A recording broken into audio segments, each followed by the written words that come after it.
tremendous war sometime in this decade, which will be very, very destructive to humanity and not leave much. Well, when you went to 2137, did they talk about a Yes, huge war? They did. Did they That was did in they the date records. it? There had been a war in the 21st century, which essentially that and all the earth changes, which came all about the same time, were over by the year 2025, and from that point on they started to rebuild, but there wasn't much left to rebuild with, except they still had the technology. They hadn't lost it. Mm-hmm. Consequently, they had to start nearly from scratch, not quite.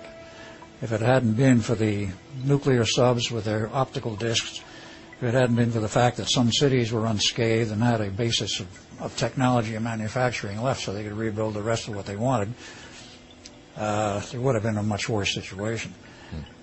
Now, this is what I saw based on my departure point, which was 1943. Now, from 43 to now, meaning 2000, the year 2000, a lot of things have happened. A lot of people have changed their ideas, and there has been a very pivotal change in Earth's history in terms of what has happened in the last 5 years. Nostradamus, the famous seer of Virginia Beach, Virginia, and many others. Edgar Casey. Mm-hmm. And certain other people who have looked into the future have all saw a huge calamity befalling Earth in the last decade of this century, that is the 20th century, the last decade between 1990 and 2000. And many of them predicted a comet hitting Earth. Well, let us look at history, namely Hale-Bopp, 1998. And Hale-Bopp came in close, passed around the Earth. This, speaking in terms of history as we know it, passed around the Earth at a safe distance and went on its way and split into 6 pieces after it passed the Earth. However, that's only telling the outward story. Hale and Bopp discovered it 2 years prior, and they were given credit for it because they were the first astronomical scientists to see it that were of public record. And I emphasize a public record because of the fact that it was known to the military and to NASA 10 years before that.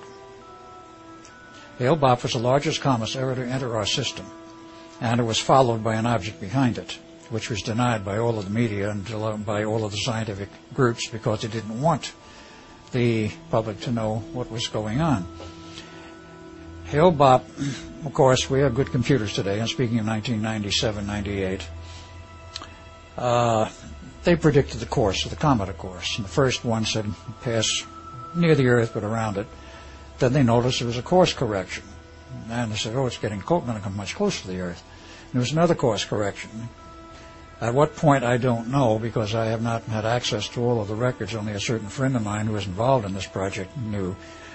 They knew it was on a direct collision course with Earth because it was being aimed directly at Earth. And they could predict this with the computers as much as a year, perhaps, before Hale-Bopp, quote, discovered the comet, unquote. Now, this information you're sharing with our listeners, where did this come from? Is this something that you knew about? Or no, it comes from military sources and a friend of mine who was involved in this project.